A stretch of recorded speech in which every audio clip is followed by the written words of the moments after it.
Desde hace más de 30 años, Gold Star es la auténtica y original harina para hacer baleadas. Sí, las originales. Es que a mí también querer boleadas Gold Star. Gold Star, conquistar todo. Por eso, mi amor, Honduras. 95 20 20 80 para informar y saludar. Radio América está en WhatsApp. Tu voz se escucha, es importante. No dudes más que Radio América lo hará. 95 20 20 80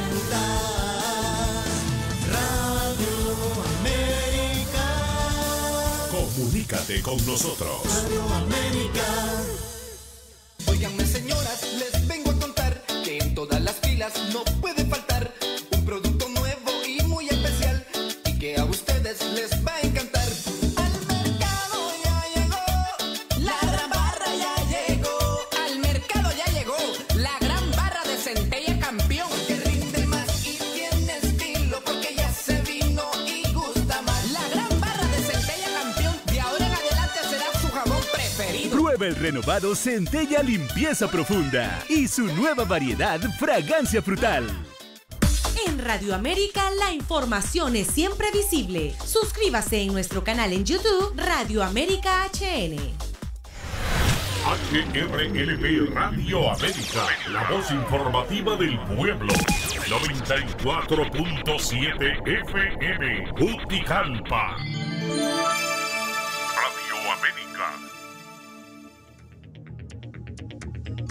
Saludos amigos, muy buenas tardes, gracias por estar con nosotros aquí en el programa Doble Vía de Radio América. Les comento parte del acontecer noticioso del día de hoy. Amaneció tomada la universidad, y es típico eso, que se tome la universidad. Lo triste es encabezar movimientos que no toman fuerza. Cuando se encabeza un movimiento, lo primero es que tiene que tener una respuesta masiva de parte de la población. Entiendo que en la universidad han perdido mucho de eso, y es el hecho de estar constantemente en una toma por una u otra causa. Generalmente es una sola causa. Si hablamos de los problemas en Honduras, estamos de acuerdo que son infinidad, incluso los que ellos señalan. Pero la forma como se encabeza un movimiento es lo que genera la credibilidad y que finalmente el pueblo lo acompañe, que es lo que logró en un principio el grupo de los indignados, pero que después ellos mismos se dejaron robar la bandera, pero lo lograron en un principio. Cuando gente sin partido, sin nada, comenzó a apoyar, esto valía. Insisto, se dejaron robar la bandera. Y otros aprovecharon la circunstancia para negociar a saber qué cosa. Bueno, pero ahí está. Ya entiendo que ya volvieron provisionalmente a la normalidad. Digo provisionalmente porque con la universidad nunca se sabe. Algo que les quería comentar es una actividad que se realizó en el lago de Yohoa, promovida, Lago Fest, no sé cómo le llamaban. Miren, todo esto es muy bueno. Yo he sido un crítico de que aquí el turismo en el país no se apoya, porque se habla únicamente de Roatán, del Parque Arqueológico de Copán Ruina, y ahora porque el presidente de la Empira. Ir al lago de Yohoa es excelente. Ojalá que vaya más allá de un evento publicitario y que vaya, insisto, a mejorar las condiciones de lo atractivo que debe ser el turismo para el lago de Yohoa, mejorar todo lo que está ahí para hacerlo atractivo. Siempre cuestionamos, y para la Semana Santa o cualquier feriado la gente sabe que se vuelve un infierno pasar por ese lago donde están ese montón de comedores, sin gusto, sin nada. Toda autoridad de turismo debe poner orden. Uno, jamás se le debe de robar la vistosidad al lago, la vista, para que aquel que pase accidentalmente, un extranjero, diga, qué bonito, me quedo por acá. Permitieron un montón de casetas sin gusto. Pero bien, digo, la actividad está bonita. ¿Saben lo que no está bonito? Cuando comienzan a entrevistar a la gente y todo lo que hacen, se nota que llevan un montón de gente de gobierno y son voceros. Y escuchaba yo, porque le presté mucha atención a esto, la mayoría de los que hablaban de Juan Orlando. Entonces dije, bueno, ¿qué están promocionando? ¿El lago o a Juan Orlando? Y lo mismo pasó el Día del Abuelo. El Día del Abuelo se creó en el Congreso Nacional en una iniciativa de Fernando Anduray. Recuerdo eso. Estaba en cobertura en ese momento en el Congreso y Fernando Anduray fue el que presentó ese proyecto de ley y finalmente lo aprobaron, el Día del Abuelo. Pues observando cuando pasó recientemente el Día del Abuelo, yo creía que era el día de Reinaldo Sánchez. Habían como 3 canales haciendo un reportaje, pero solo hablaban de Reinaldo Sánchez. Entonces, por eso lo llevan a ese tipo de instituciones, para que levanten un perfil, para utilizar las instituciones y los eventos para levantar perfil. Se los digo, revisen ahí, no sé si estos programas tendrán ahí cómo verlos, pero ese Día del Abuelo parecía el día de Reinaldo Sánchez. Yo en un momento dije, ¿será que está cumpliendo años este hombre? Y qué tan grande es este hombre, será un prócer que los medios le están dando tanta importancia. Entonces, el Día del Abuelo era un día de Reinaldo Sánchez. ¿Okay? Estas oficinas pagan para que les hagan reportajes de promoción política. Yo creo que el abuelo, el anciano, no les importaba. Lo que querían es que el señor Reinaldo apareciera un montón de fotos, el gran carismático Reinaldo Sánchez. Qué pena, ¿no? Qué pena, porque eso es hipocresía. O le celebran al abuelo o qué. Y si van a celebrar en el lago de Yohoa o en cualquier otro lugar, bienvenido sea, pero a potenciar el lugar, no a darle odas al político, al presidente. El presidente no está para eso, es una obligación de él, de la autoridad de turismo. Qué bien que vayan, pero gracias al presidente hoy y una iniciativa que el presidente por aquí, no lo hagan del lago. No lo hablan del lago. Te dicen, no, llevan un montón de funcionarios o empleados obligados, sobre todo, a ponderar al funcionario. Eso no es así. Eso, visto así, es una cuestión de querer levantar una imagen a como dé lugar, una imagen bastante deteriorada que tienen los funcionarios en nuestro país. Otro tema, así rápidamente, antes de presentar a nuestro invitado, el TPS. Han venido como calistenia las autoridades de Cancillería. 10 días para vencerse el TPS, 5 días, el 6 vence el TPS, hoy vence el TPS, mañana va a ser cuántos se inscribieron.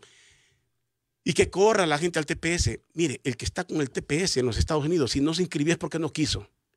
Y si hasta ahorita está la carrera en los Estados Unidos, pues qué bien que quede por fuera. Es una costumbre tonta que tenemos de dejar todo para última hora. Hace tiempo sabe la gente que tiene que reinscribirse si no lo hizo. Me parece también que volvemos a lo mismo, que los funcionarios de Cancillería o de cualquier lugar aquí están aprovechando para aparecer en público. Ya hacemos un llamado a los hondureños que se inscriban, que tienen tantas horas, que estamos haciendo hasta lo imposible, que les vamos a llevar burra para si están haciendo fila. Esa es una estupidez. Digo, es una obligación del hondureño que esté en los Estados Unidos haberlo hecho. Si no lo hizo y lo dejó para última hora, pues hombre, es su problema. Así de sencillo. Tenemos que ser fríos. Es como cuando a usted le toca matricular el vehículo. Si yo sé que me toca este mes de agosto, debería irme preparando desde ya. Si lo pago al 15 o lo pago cuándo. Pero si voy a estar al último día, ay, hoy vence, no lo he pagado, es un problema mío, bien multado si lo dejo pasar. Es una cuestión de disciplina y de ser menos romántico o menos político, porque lo que aprovechan, repito, son los políticos para estar hablando hasta por los codos innecesariamente. Les cuento, antes de presentarle a nuestro invitado, que el amigo César Indiano, el escritor César Indiano, que ha hecho un interesante libro, y escribió una última obra que entiendo que le ha causado tantos problemas que el hombre se fue del país. César Indiano se fue del país. Se fue del país. Ya no está en Honduras César Indiano. Y dialogábamos hoy. Y me dijo, tengo un mes. No estoy autorizado. Ahí se sabrá dentro de poco dónde está. Y me dijo, me tuve que venir. Mi última obra ha causado tanto malestar que he recibido una cantidad de amenazas y no hay de otra. Estoy tramitando mi asilo en un lugar. Se fue el escritor nacional César Indiano. Se fue por amenazas de nuestro país. Bueno, y voy a hablar con nuestro invitado de un tema que me parece interesante, lamentando obviamente lo de César Indiano. Esto de la intervención de los Estados Unidos. Se cambiaron los papeles. Los que decían gringo go home ahora es welcome to Honduras. Bienvenidos a Honduras. Y muchas derechas ahora es que detestan a los Estados Unidos. ¿Pero por qué? Porque en el tema del combate a la corrupción se dice que es la presión del gobierno de los Estados Unidos. Pero es increíble que los sectores más conservadores del país, cuando tocan a un poderoso, comienzan a decir ingobernabilidad. Nos llevan a un caos. Mientras toquen un pelado no hay problema, pero que no toquen un poderoso, porque entonces la Maxi es peligrosa, una Sisi es peligrosa. Tocar a un poderoso significa que la institucionalidad y la democracia está en peligro. ¿Se dan cuenta? O sea que aquí mismo comenzamos a defender. Gente que hoy escribía de una cosa, mañana escribe de otra. Voy a dialogar con esto. Es un diálogo para sociólogos, estudiosos en la materia, y el licenciado Eugenio Sosa pues analiza mucho de estas cosas. Sociólogo, catedrático universitario. ¿Qué tal está, licenciado Eugenio Sosa? Gracias por acompañarme a analizar estos problemas y gracias a las personas que ya nos siguen aquí en el Facebook Live de Radio América. No, muchas gracias, Rodolfo, por la invitación y como siempre en su programa Doble Vía, colocando temas fundamentales de interés nacional y haciéndoles comentarios muy atinados, y pues agradecemos su invitación esta tarde para conversar y además pues poder interactuar también con el seguimiento de la ciudadanía hondureña. ¿Y qué le pareció? Lo miré con asombro con esto de César Indiano. Bueno, de verdad no estaba enterado realmente, no, aunque estuve algunos días, pero nada más un par de días fuera acá de la ciudad, pero me parece que realmente probablemente conozco a César Indiano. En general, muchas veces tenemos puntos de vista diferentes, pero es un signo preocupante para el país. No importa quién sea, quien tiene que irse por sus ideas, es algo totalmente preocupante. Hay una máxima filosófica de Voltaire, teórico de las ideas del liberalismo y todo eso, que dice que uno puede estar en totalmente desacuerdo con el pensamiento de alguien, pero que debe defenderlo y, si es posible, dar la vida por su derecho a expresar sus ideas, por su derecho a pensar. Y bueno, escribir sobre todo es un acto también de libertad de expresión de las ideas, y que alguien tenga que irse por eso es lamentable realmente. Claro, demuestra intolerancia, hace ver mal a un país. César ya había escrito obras tan controversiales que le causaron problemas, incluso malestar y rechazo en algunos sectores, con uno de sus primeros libros, La Biblia del Asno, donde despedaza a medio mundo en ese primer libro de César Indiano. Pero no fue tanto el malestar como que tuviera que irse al exilio. Ahora que escribe de esta forma, y que le costó a César también pasar a esta faceta del Facebook y comenzarse a proyectar, luego de sentir la presión en medios de comunicación, pasar a la faceta de redes sociales, pero también lo está pagando, porque comienza a recibir amenazas, y eso es grave para nuestro país, claro que sí. Totalmente de acuerdo, eso es gravísimo. Los que hoy adversan a César Indiano y pueden sentirse de manera realmente lamentable y tonta, alegres, deberán darse cuenta que cuando en el país no se garantizan las libertades, el día de mañana puede ser cualquiera. Sí, lo voy a decir una cosa, y esto de uno no debe de alegrarse, porque hay temas en los que vamos a hacer causa común porque coincidimos en un punto con quien menos pensamos a veces. Sí. Eso le pasa a todo el mundo. Pero, o sea, sí, claro. Como dice usted, respetar las ideas de cada quien. Los que siguen a César Indiano se han dado cuenta que cuando no criticaba, sino que muchas veces es una persona polémica que se ha dedicado a criticar desde su punto de vista de manera muy abierta. Cuando pasó criticando los gobiernos y las posiciones de izquierda, se le aplaudía y no tuvo ninguna amenaza. Sí. Pero cuando cambió y a ser crítico sobre lo que estaba pasando en Honduras, tuve la oportunidad de leer algunas notas rápidas que escribió, por ejemplo, después de las elecciones, y realmente yo creo que eso le cambió ya el panorama, porque el poder está dispuesto a tolerar a todo aquel que lo adula y le escribe a su favor.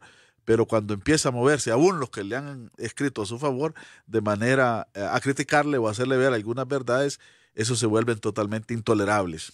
Sí, pasa mucho. En nuestro país nos quedamos como estancados entre comparar el gobierno del expresidente Zelaya con todo lo que pasa en la actualidad.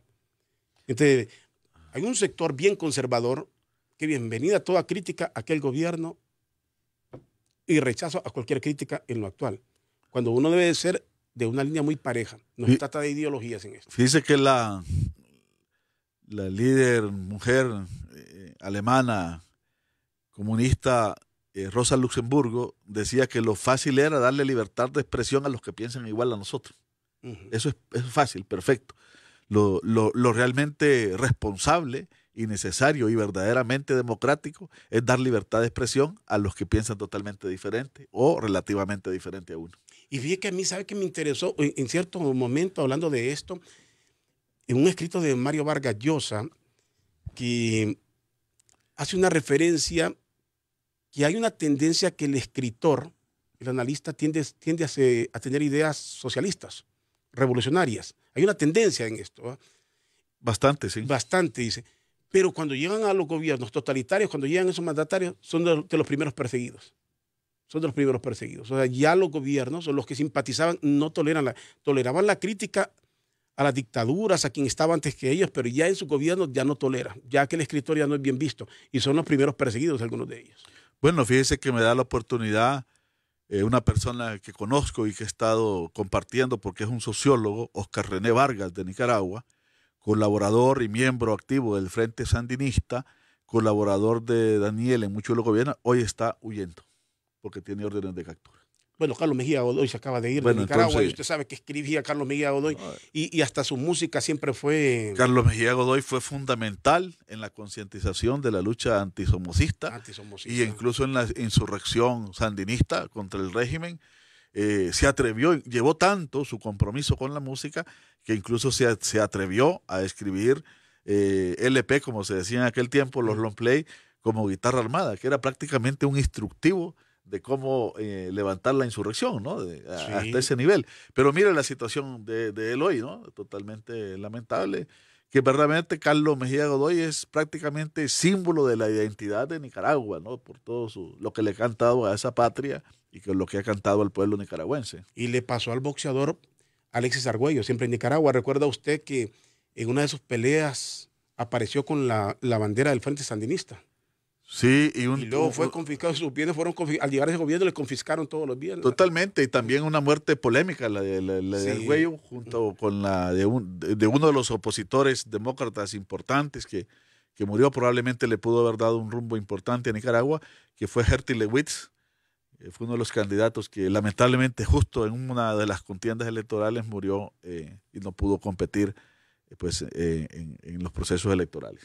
Y hablando de esto nos introduce al tema aquí, el intervencionismo. Siempre en los gobiernos de izquierdas, ahora las derechas también, hablar del intervencionismo. Los gringos son buenos cuando coincidimos con la causa, son malos cuando no coincidimos con la causa. La diferencia en Honduras es que la presión de los gringos se supone, y es lo que se vende y lo que se comenta, es por el combate a la corrupción. Bueno, de eso se supone. Y han puesto el grito en el cielo algunos que se dan con la piedra en los dientes, es lo que dicen.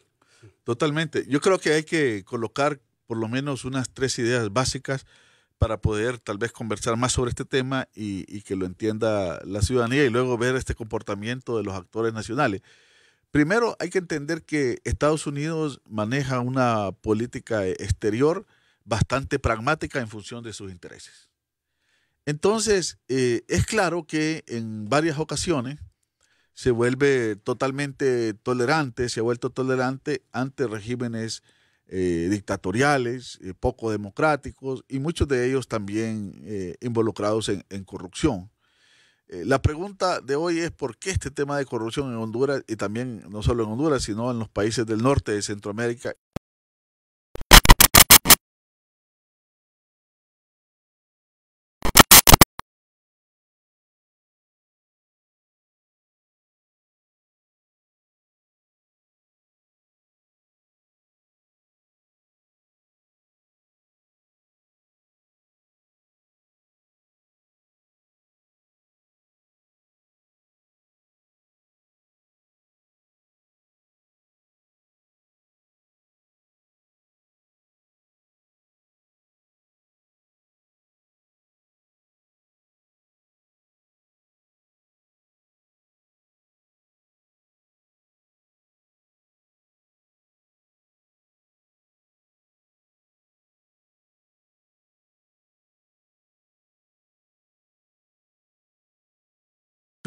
Cruza todos estos temas y que un país que está realmente cercano, casi en su patio trasero, como se ha dicho, que tiene una enorme corrupción, aun cuando se le dé tanto dinero para seguridad o para narcotráfico y en el barco de impunidad se convierte en un peligro. Y eso es lo que han entendido. Entonces ahora, si notamos, si lo vemos décadas atrás, no les interesaba tanto este tema, pero este tema ya se elevó a nivel de geopolítica, de seguridad y realmente se lo han tomado en serio y lo han incorporado a su política exterior con mucho mayor fuerza y están exigiendo que estos países por lo menos administren o acaben con la corrupción. Yo creo que eso es lo primero que hay que entender, ¿no? Y lo interrumpo para que siga con el escenario. Aquí, les repito, estamos dialogando con el sociólogo Eugenio Sosa, aquí en Doble Vía. Esto, algo que respalda esa tesis, creo que la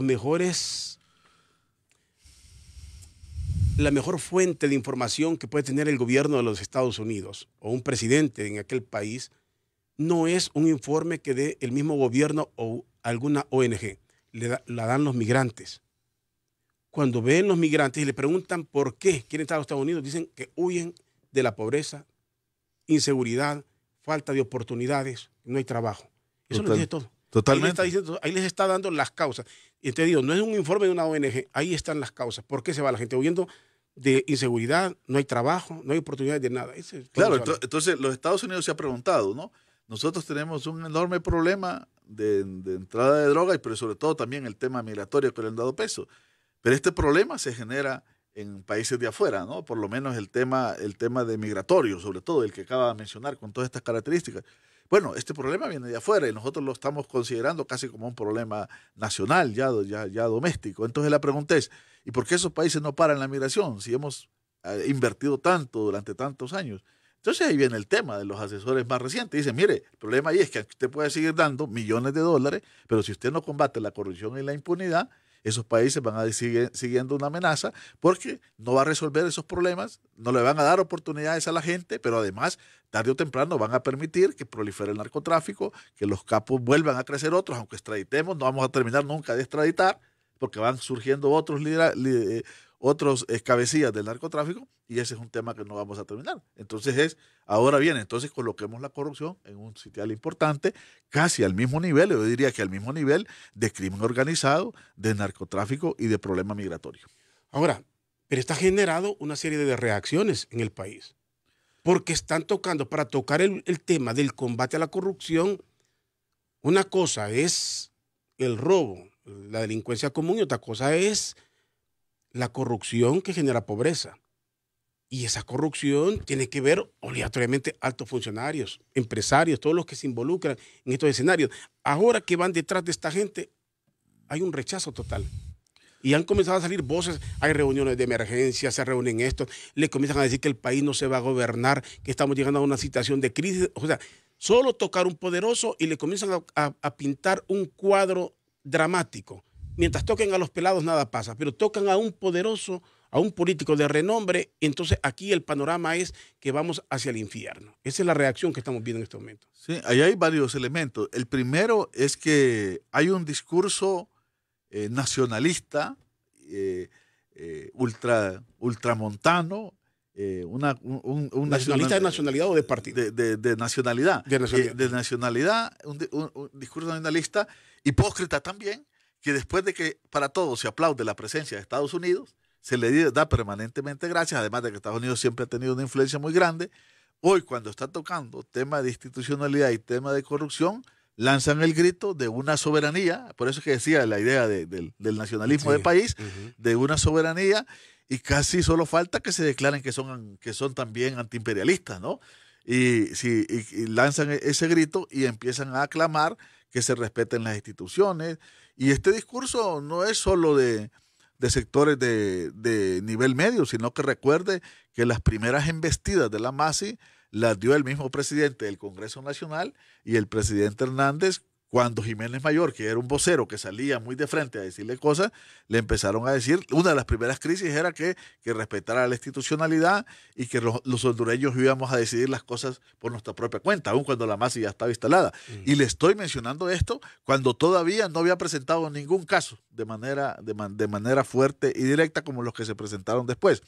Entonces realmente esto es un cinismo político, es una hipocresía levantar banderas de gran patriotismo, de una soberanía que nunca han defendido. La verdad que la élite que ha gobernado el país en general nunca ha tenido una posición de dignidad soberana, de antiimperialismo, de respeto al país. Más bien han estado siempre felices con la presencia estadounidense en Honduras. Entonces, ahora levantan esto y empiezan a hacer esos forcejeos y, como se dice popularmente, a poner el grito en el cielo. Pero también hay que tener algún cuidado, que alguna gente que se considera de izquierda también en esa idea del tal antiimperialismo, curiosamente, entre comillas, a veces coincide con esa derecha reaccionaria a pretender de que ya no se debe apoyar algún tipo de iniciativa y de lucha porque se está coincidiendo con los Estados Unidos o porque Estados Unidos también lo impulsa. Yo le diré que yo resiento que la Maxi, desde que se vino al país, no tuvo todo el apoyo importante de la oposición política y de los sectores progresistas y de los movimientos sociales y de algún sector de la sociedad civil como lo debió haber tenido. Y una de las grandes reservas por las cuales ese apoyo también no se detenía, tenía que ver con un poco esta idea de que es una especie de intervencionismo. Hoy en día el tema de soberanía se discute en términos mucho más abiertos y el problema es que nuestra institucionalidad, estimado Rodolfo, ha fracasado. Ese es el punto. Ese es el punto central. Es una institucionalidad colapsada. Y desde mi punto de vista, tenemos una élite gobernante enquistada que quiere seguir tratando al país en los mismos términos de reparto, de como si fuera una hacienda, que se hacía hasta el siglo XIX.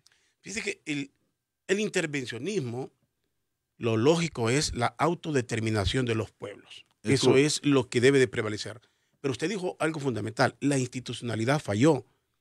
En nuestro país, los operadores de justicia nunca actuaron con quien deben de actuar.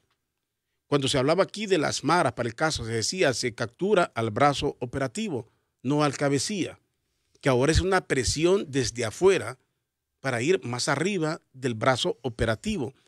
En temas de corrupción, muchas veces se decía, y lo hemos dicho aquí infinidad de veces, hay un tema de corrupción en un ministerio y agarran al chofer, agarran a la secretaria, al administrador, pero no al tiburón que está arriba, ni el que está más arriba del que está en la institución. O sea, cuando se quiere llegar a ese punto, nuestros operadores de justicia han sido débiles, cobardes o complacientes. ¿Qué sucede? Nadie cree. La sala de lo constitucional en nuestro país es de las peores vergüenzas que hay. No pega una. Nadie le cree. No le cree la gente en nuestro país. Entonces, en este caso se ha pedido la ayuda. ¿Y quiénes han permitido la ayuda internacional? El mismo Estado, el mismo gobierno. ¿Cómo llega la Maxi? Claro. Sí, ¿quién autoriza la llegada de la Maxi? ¿Quién fue a negociar la Maxi? No, y de alguna manera hay sectores de la ciudadanía que entendieron eso y que de alguna manera han llegado a la conclusión que si no hay una presencia externa en el país, hay cosas que definitivamente no se mueven. Recordemos que el planteamiento de los indignados, de alguna manera, era una propuesta también, aunque no era la Maxi directamente, era una propuesta de afuera, de alguna manera externa, ¿no? Sí. Y era la Comisión Internacional contra la Impunidad, sí, tipo Guatemala, y eso tendría características también, si se hubiese instalado la CICI por la vía de Naciones Unidas, igual tendría mucha presencia y mucha fuerza del apoyo o no de los Estados Unidos. Y con los mismos anticuerpos que tiene hoy la Maxi. Es decir, en términos de acción de los Estados Unidos, no hay casi ninguna diferencia de cómo actúa en relación a la Maxi y cómo actúa en relación a la CICI en Guatemala. Sí. Sí, o sea, tiene siempre esa fuerza. Yo creo que el primer tema que debemos de tener consenso la mayor parte de los hondureños, ojalá fuéramos todos, es que el combate a la corrupción necesitamos hacerlo y necesitamos hacerlo de manera efectiva, de manera fuerte y llegar hasta los cabecillas, que realmente es donde se gesta todo esto, y aportando lo nuestro como trabajo directo y con todas las alianzas y apoyos externos que sean posibles. Yo creo que en eso no deberíamos tener desacuerdo. Necesitamos, solo si se combate la corrupción y se combate la impunidad, solo así tendríamos posibilidades de soñar con un sistema de justicia que realmente nos trate iguales ante la ley. Aquí hablamos de la desigualdad económica, de oportunidades, Rodolfo, hablamos de la desigualdad social, pero hay que hablar de una nueva desigualdad que se instaló en Honduras, y es la desigualdad ante la justicia y la desigualdad ante la ley, que le diré es una de las desigualdades más graves que puede tener una sociedad. Sí, y eso es notorio, y por eso está la Maxi en nuestro país. Si el Ministerio Público, si la Corte Suprema hubiesen cumplido su papel desde siempre, si tuviesen la credibilidad del pueblo, aquí sería innecesario tener extranjeros, sería innecesario. Hoy se volvieron necesarios y se volvieron estorbosos cuando comenzaron a tocar figuras públicas conocidas. Fíjense que ahora que agarran personas públicas conocidas, están pegando el grito en el cielo, se están reuniendo de emergencia, están analizando, están diciendo que el país está amenazado, que vamos a llegar a una ingobernabilidad. Ese es el discurso que se está vendiendo y el miedo. Están hablando del debido proceso, de leyes que son inconstitucionales. ¿Pero quiénes están hablando de esas leyes? Los mismos que las aprobaron. Los mismos que las aprobaron están hablando de que las leyes son inconstitucionales. Están hablando del debido proceso, pero cuando se llevaban a un pelado, cuando se llevaron al chofer, a la secretaria, al conserje, cuando los exhibieron, se miró el caso aquí de Banasupro, otros, que los exhibieron, o el seguro, no recuerdo cuál era, los exhibieron y ahí no hablaban del debido proceso, bien exhibidos en todas las planas de los medios de comunicación, ahí nadie habló del debido proceso, ahí nadie habló de una violación a los derechos humanos. Solo faltó que tocaran a un político conocido y viene el grito al cielo, el debido proceso. Es que hay una especie de ironía. En general, en sociedades como las nuestras, el debido proceso siempre ha estado ausente, pero ha estado ausente para los descalzos, ha estado ausente para los excluidos, ha estado ausente para los sectores más populares y empobrecidos del país. Recuerde que por eso el problema de la justicia es viejo en Honduras, de lo maltrecho que está, lo mal formado, la mala actuación. Por eso recuerde la frase que ya se hizo popular, de aquello de que la justicia solo mordía a los descalzos, ¿no?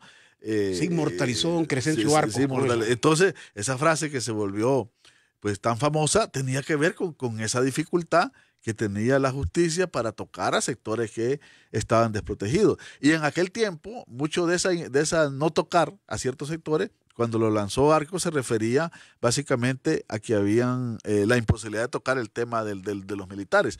Recuerda que esa frase se instala en el marco de lo que fue del asesinato de Rixi Mabel Martínez. En ese contexto surge esa frase y de los esfuerzos de desmovilización. Pero ahora no. Ahora el problema es que ya no solo podríamos hablar no solo los que están con botas, sino los que están instalados con zapatos de impunidad de otro tipo, calzados en el Congreso Nacional. De Casimire. De todo. Entonces, ahí está el tema fundamental. Entonces, claro, salen con este patriotismo trasnochado, la verdad, que le estoy planteando, donde realmente no se ven retratados precisamente como un discurso político que nadie les cree, y bastante cínico y bastante hipócrita realmente, y sobre todo en relación a Estados Unidos, que ha tenido siempre un papel fuerte y que ellos han aplaudido. Mientras los Estados Unidos, en el marco de la Guerra Fría, persiguió a los comunistas y a los izquierdistas, no hubo ningún problema en ningún país de Centroamérica, en la mayoría. Y ahora, pues, que son otros temas los que están en el tapete de la política doméstica y también internacional, pues ahí están actuando de una manera diferente. Sí, mire, yo no comulgo con estas ideas dictatoriales de nadie, ni de izquierda ni de derecha. Y como digo, a veces usted termina haciendo causa común con quien menos lo espera, porque el tema es común, compartimos una idea. Yo decía, lo que sucedía en el 2009, que no se concretó, lo que se concretó fue la salida del expresidente Zelaya, pero en aquel momento la idea era de que el hombre se quería perpetuar en el poder, buscaba la cuarta urna para legitimar algo y por ahí. No le permitieron ni siquiera llegar al escenario. Categóricamente en aquel momento muchos lo aplaudieron, entre ellos yo, porque nunca me he negado, nunca he cambiado de opinión con eso, me pareció que fue correcto no dejar, si eso valía defender la democracia o por lo menos que nuestro país no cayera en una dictadura, estaba bien. Pero eso es lo mismo que se aplica en este tiempo. Es lo mismo que se aplica. No se trataba, pero si lo vamos a dejar, los que cambiaron de opinión, entonces no tenían una idea muy clara. O sea, tenían un temor a izquierdas, a ideas de qué, de partido, de qué eran, pero no eran de país. Porque la idea de país usted la mantiene, del país. Si está defendiendo la democracia, si lo que no quiere es dictadura, que se viole la Constitución, sus posiciones no deberían de variar en este aspecto, ¿no cree usted? No, totalmente. Yo creo que es que lo que hay que preguntarse, Rodolfo, yo creo que hoy en día el mundo ha cambiado mucho. Mucha gente, esto es polémico también. Yo creo que todavía se quieren seguir trazando líneas dicotómicas que realmente no son las que están ordenando la lucha política hoy. Por mucho que nosotros insistamos en el tema a veces de revolución y dictadura, yo he criticado eso, en el tema de incluso izquierda-derecha, son fronteras que de alguna manera se han desdibujado bastante, ¿no? Se han desdibujado bastante, porque realmente... Nos volvemos retrógrados con esto. Tenemos que mostrar la pregunta, el horizonte político hacia el cual tenemos que caminar hoy, tiene que ser con una democracia que realmente funcione. O sea, es el horizonte. Y de allí que, efectivamente, la lucha política es más entre dictaduras y democracia o democracias. Y esas dictaduras, yo hoy en día le voy a decir, probablemente en otro momento no diría esto que estoy diciendo, pero hoy en día estoy convencido que cuando una persona se queda más de un periodo en el poder y busca de manera incesante estar allí, termina enferma y termina abusando del poder y termina con actitudes y comportamientos dictatoriales. O sea, la historia ya nos está demostrando bastante de eso. Hoy en día realmente son muy pocos personas que quedan colgados de cualquier lugar defendiendo lo que se llamó en su momento la revolución sandinista, que lo poníamos de ejemplo, pero realmente entrevistaban a una persona de El Salvador que ahí están queriéndole coartar que participe en las elecciones y decía, no tengo ningún empacho para nombrar que en Centroamérica hay 2 países que han avanzado hacia una dictadura, Nicaragua y Honduras, ¿verdad? Con esta idea de perpetuación, o por lo menos están ahí las amenazas y los peligros. Entonces, autoritarismos y se repite en muchos foros, en muchas partes del mundo. Claro, democracias y autoritarismos, abusos de poder, es una de las grandes luchas fundamentales. Y en esto hay que decir algo, la corrupción se ha vuelto un eje fundamental de la política y de la reconstitución de los estados de derecho y del fortalecimiento institucional. Hoy en día es en la lucha corrupción o anticorrupción o el combate a la corrupción donde realmente se están decantando muchos de los procesos electorales. Manuel López Obrador planteó la corrupción como el principal problema de México. Y ahí está, con ese esfuerzo, vamos a ver hasta dónde llega, pero por lo menos lo que sí es claro que toda la gran parte de la ciudadanía mexicana que le favoreció se convenció de eso. Y yo creo que esto también en Honduras, de alguna manera, esto va a estar instalado, el tema de la corrupción.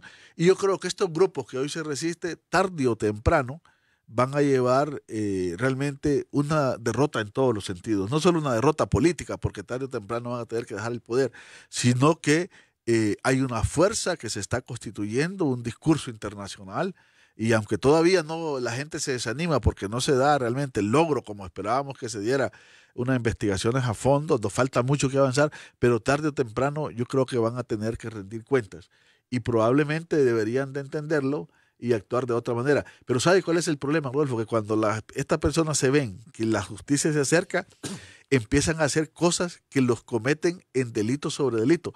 Mire cómo el Congreso ha estado queriendo cambiar las leyes y también modificando cosas a última hora, precisamente porque hay una institucionalidad, una combinación híbrido, interno-externo, como es la UFESIC y la MASI, que es una especie de híbrido, que realmente, es decir, de combinación de lo nacional y lo internacional, que se acerca, por lo menos, no se llegó a donde se tenía que llegar, pero yo creo que hay algo que sí tenemos que aceptar. Han quedado exhibidos.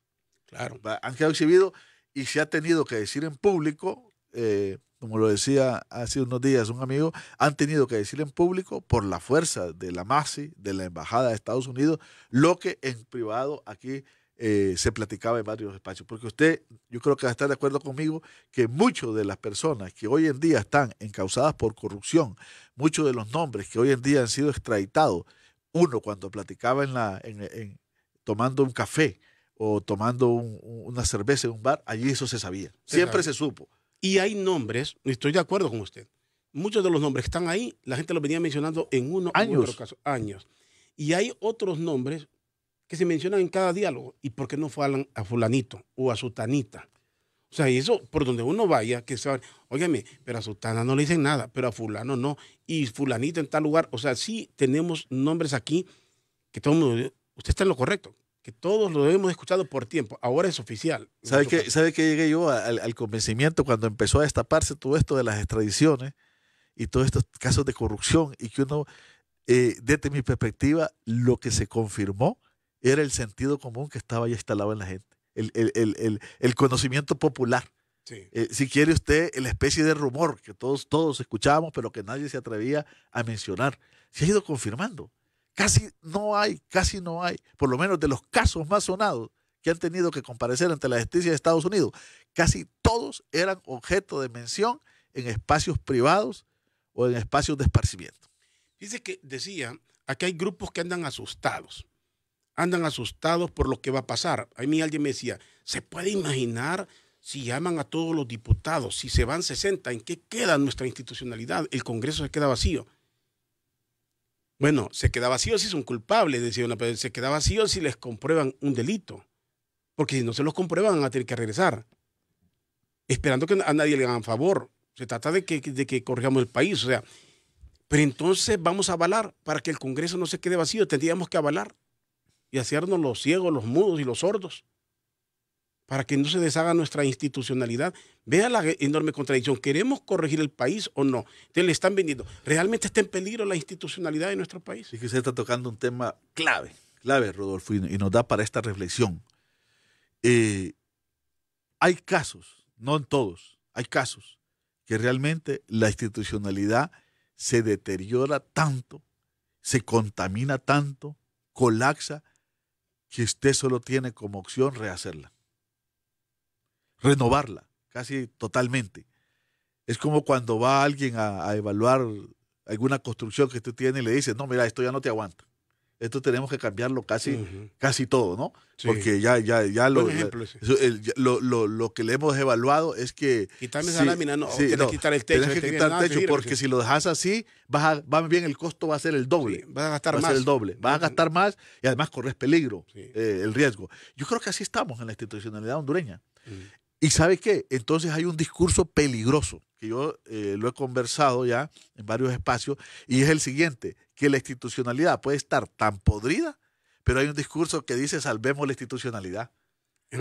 No nos podemos quedar sin institucionalidad. Sí. La institucionalidad es primero, pero detrás de ese discurso, en realidad es un discurso perverso, porque lo que quieren decir es no toquemos a nadie, porque nos vamos a dañar todo. Bueno, alguien ahí están esos discursos claros en diferentes medios de comunicación. Ahí están varios de los titulares, lo que usted acaba de decir. Nos vamos a quedar sin partidos políticos. Sí. Vamos a destruir los partidos políticos. Mejor metan a todo el Congreso a la cárcel o metan a los partidos políticos a la cárcel. Vamos allá a sesionar porque aquí ya nos vamos a quedar. No, pues si los 128 tuvieran indicios de estar involucrados, aplaudamos y exijamos que vayan los 128 a comparecer a donde tienen que ir, que es a los tribunales de justicia, y que se les investigue a fondo y que se actúe realmente con verdadera objetividad y sin ningún tipo de favoritismo. Eso no hay ningún problema. Un país es así, hay que renovarse. Mire, aquí agarrando las metáforas, es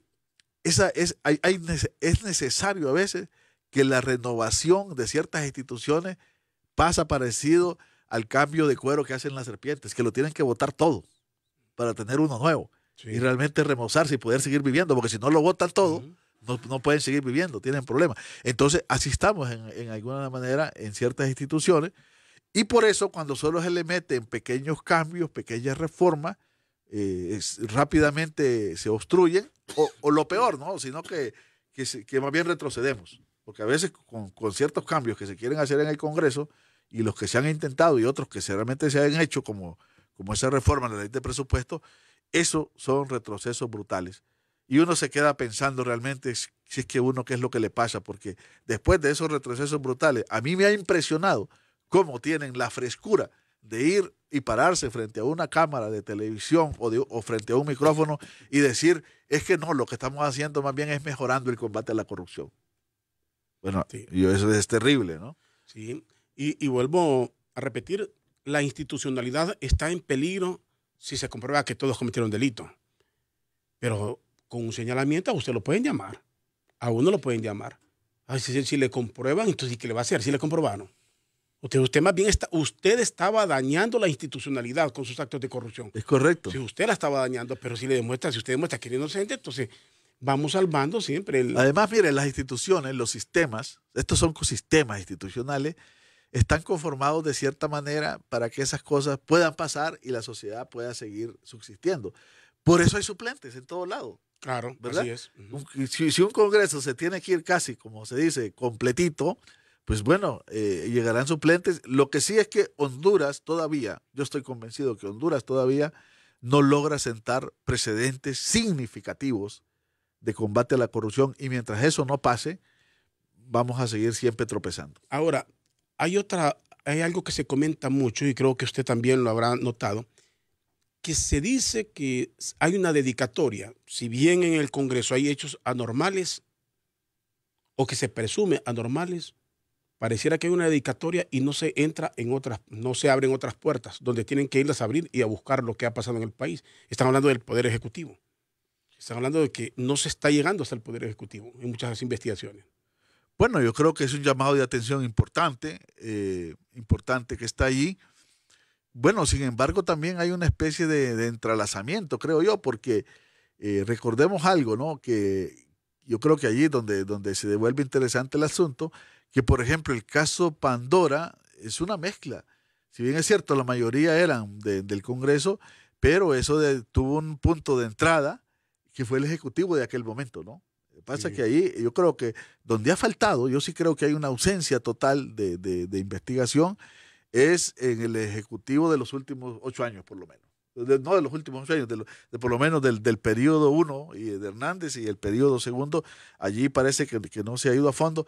Pero con el Congreso yo sí creo que hay algo que también que hay que aceptar. Yo coincido totalmente y lo hemos conversado con el doctor Edmundo Orellana cuando se ha dicho el Congreso es un centro de gestación de impunidad, porque realmente muchas de las posibilidades de avanzar están allí con leyes. Ellos mismos dijeron que esas eran leyes que iban a permitir combatir todo y ahora ya dicen que no aplica. Entonces ellos mismos lanzan cosas y luego retroceden. La ley es buena mientras no se me aplica a mí. Si se me aplica a mí, la ley es inconstitucional. Yo le voy a poner un ejemplo concreto, Rodolfo. ¿Por qué no aprueban la ley de colaboración eficaz? ¿Sabe por qué? Porque el problema, uno de los grandes problemas de este caso de Pandora, es que, y eso yo me convencí de eso en una plática que sostuvimos con don Juan Jiménez Mayor, es que no se pueden tratar esos casos de manera individual aislada. Eso, para avanzar, otros países lo han demostrado, requiere verlo como red de corrupción y combinar dos temas, actuación en asociación ilícita y lavado de activos como un delito único y articulado. Entonces, y ese fue uno de los problemas también del seguro. ¿Sabe por qué? Porque entonces cuando individualiza a alguien que colaboró poquito, pero que colaboró, igual debe tener una penalidad fuerte, pero con la ley de colaboración eficaz tiene la posibilidad, el que estaba más abajo de la escala, de decir, sí, a mí me involucraron, pero yo recibí una llamada del presidente, por ejemplo, ordenándome esto. Hoy eso está por aquel lado y lo tengo acá. Entonces, allí la ley avanza. Los diputados saben muy bien lo importante que sería aprobar la ley de colaboración eficaz, pero saben muy bien que puede empezar a cambiar la ruta de investigación de los delitos y tener que rendir y comparecer a la justicia en otras condiciones. Bajo ese delito de ver solo individual, es que es posible que regalado fue, ¿verdad? Sí. Que sí lo dejaron allí y todo el mundo salió riéndose y llegando al Congreso para que le aplaudieran, como que sí, más bien era un acto heroico del cual venían de haber estado un par de noches en la cárcel y luego salir sonriente y dándole la mano a todo el mundo. Sí, qué pena. Ley de colaboración eficaz, o ley de sapos, como le dicen de los sapos, porque tienen que, como se le dice, sapo al que cuenta. Pero hay que entenderla, que no es ley de chismes, porque si esto se actúa de forma profesional, igual que sucede con el narcotráfico en Estados Unidos, que usted colabora Pero lo que dice tiene que ser comprobable. O sea, ahí es donde tienen de sentarse las bases muy claras. O sea, no es que alguien va a ir a zapear porque me cae mal Eugenio Sosa, voy a decir, no, es que Eugenio es el que me dio esto. No es así nomás. No, por eso es que no lo aprueban, dice, porque va a dar lugar a chismes y va a correr sus riesgos. Ese es uno de los argumentos. Es uno de los argumentos. Es uno de los argumentos, ¿no? De que entonces alguien se va a inventar de que ya voy a salir, ¿no? Diciendo, pero entonces dudamos de la institución. Volvemos al tema de institucionalidad, ellos mismos, pero mire qué ironía, que los que están en la institucionalidad no creen en la institucionalidad. No creen y creen que ellos se van a ir con un chisme. Y no la quieren mejorar, porque está bien que el ciudadano dude. Sí. Pero dígame, si alguien está como juez y duda que una institución esa puede funcionar bien, ¿para qué está ahí? ¿Para qué está ahí? O si alguien está en el Ministerio Público diciendo que no, que el Ministerio Público se va a mover por chismes, entonces ¿para qué está ahí? Y si alguien está en el Congreso legislando, si eso no funciona, entonces, ¿para qué legisla? O sea, yo creo que realmente hay que empezar a pensar en contrasentido de esas lógicas que realmente son lógicas de pensamiento aparentemente democráticas, aparentemente progresistas, aparentemente que quieren el bien para el país, pero lo que esconden son intereses de grupos muy particulares que han drenado los recursos de Honduras. Y yo quiero que nos quedemos con ese punto y que la gente comience a analizar que sectores altamente pudientes que han gobernado de una u otra forma en el país, que han tenido control en gobiernos, acceso a gobiernos, cuando miran esta situación, que agarran un poderoso, comiencen a venderle miedo a la población de que aquí vamos a una ingobernabilidad. Y le ponen de ejemplo a Guatemala. Repito, hasta que están tocándolos a ellos, le están vendiendo ese discurso, pero son los mismos que han estado. Más pareciera un temor. ¿Y cómo le venden ese discurso? Mire, no hay que prestarse a ese juego de esas izquierdas, este fulanito, este sutano, lo llevan a la parte política, lo quieren debilitar hablando de la parte política. Insisto, en mi caso particular, no comulgo con esa izquierda callejera, no pensante. Me gustan las ideas de los pensadores, no importa su ideología, gente que analiza y que es fría. Y cuando hablamos de la nacionalidad, debe ser la nacionalidad completa del país, no de un partido político. No se trata de esto. Pero ese discurso no me lo trago. Y peor que no me lo están dando los mismos que yo sé que han estado en el poder. Los mismos que son los que han gobernado y han tenido acceso a todos los gobiernos y han manipulado gobiernos. Esos son los que están preocupados en este momento. Sí, no, totalmente de acuerdo. Ahora, y aquí, Rodolfo, aquí hay que hacer un llamado. Yo siempre me gusta insistir en esto, a todo tipo de élites y grupos de poder que pueden contribuir. Yo siempre digo, realmente, si los empresarios se comprometen en la lucha contra la corrupción, aquellos que hacen negocios limpios, tienen que dar un paso más firme y más serio en exigir transparencia en Honduras.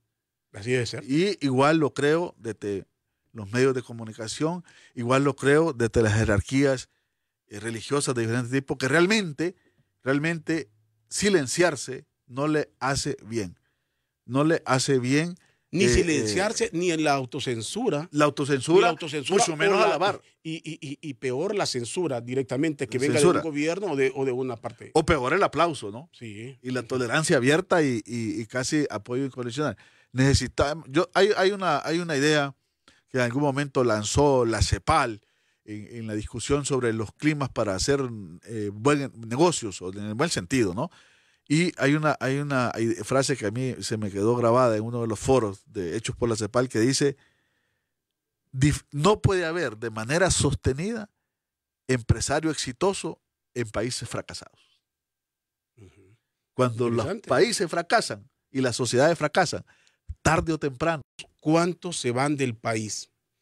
Nos quedamos porque al gobierno, y digo a la canciller, a los cancilleres, todos los que están ahí, más que para solventar problemas, están para elogiar al presidente y a quien sea para garantizar el puesto. Están hablando del migrante, porque es el ciudadano común que pueden entrevistar, que está en una situación crítica, que no tiene acceso a nadie con el cual quieren hacer puntos. Pero no le dicen de todos aquellos que se van. Yo hablaba de que se fuese hacia el indiano del país, un escritor. ¿Cuántos empresarios se han ido? ¿Cuántos empresarios hay en nuestro país que ya tienen casi todo afuera y que ya no quieren estar aquí? Y no por la Maxi. No por la Maxi. Algunos tienen miedo de la administración. Claro. Esa es una realidad, pero de eso hay una posición bien cobarde en el país. Es que la corrupción en el sentido pleno, integral, también significa competencias empresariales desleales. No solo destruye la institucionalidad, a largo plazo también destruye la economía. Sí. Y también golpea a diferentes competidores, porque aquel que genera intercambio de recursos para tener opción a quedarse con el proyecto estatal, que es uno de los que más proyectos genera, compite de manera desleal y de manera ilícita contra otros empresarios. ¿Sí? Ahoga la iniciativa empresarial y ahoga también la competencia empresarial, la corrupción como la que hemos llegado a tener en nuestro país. Y gracias a todas las personas que nos escriben y aquí en los saludos que llegan desde varios lugares del país. Javier Torres, que nos saluda. Lo saluda a usted, a Julio Raudales, que también nos escribe y dice que le gusta el programa, a Douglas Alonso, también desde San Pedro Sula, gente que del extranjero, la gente que nos está escribiendo aquí en el WhatsApp. Quiero concluir aquí. Así como están las cosas, ¿cómo mira el futuro? ¿Cómo mira qué va a pasar aquí en el país? Se van a doblar las más y tendrán que reformar todas las leyes para que el status quo prevalezca, o ese status quo autoprotector y con voceros irá a cambiar. Yo creo estamos en una situación muy compleja, en una situación de urgencia. Y la ciudadanía siente que el cambio tiene que ser ya y que ya no soporta, ¿no? Entonces eso hace que tengamos un sentimiento de urgencia, pero el sentimiento de urgencia corre un riesgo, ¿no? Y es que puede producir desencanto porque Pandora se quedó de la manera que se quedó, ¿me entiende? Y puede producir desánimo y decepción.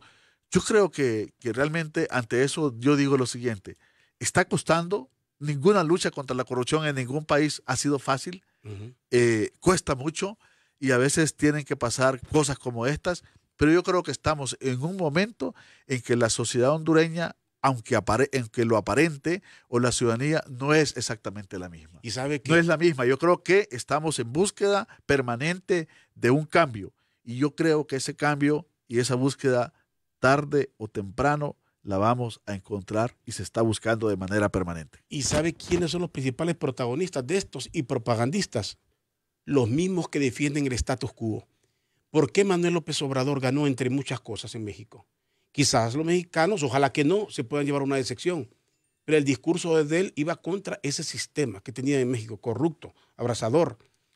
Y ese discurso prevaleció. Y aquí los que más propaganda le hacen, a los que le temen tanto, son precisamente los que defienden ese status quo y que hoy le hablan de miedo de la institucionalidad.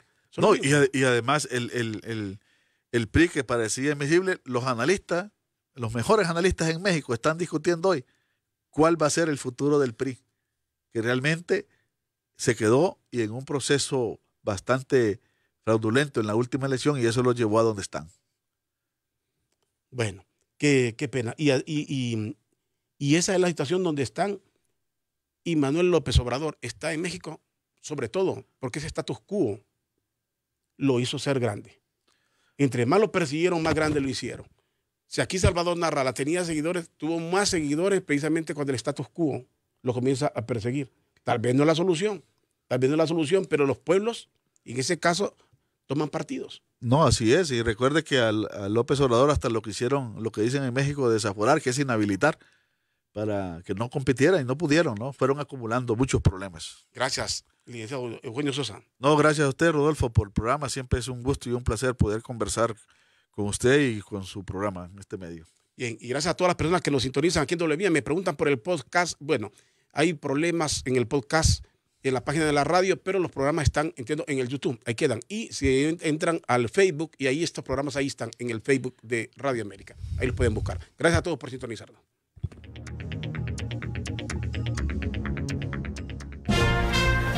América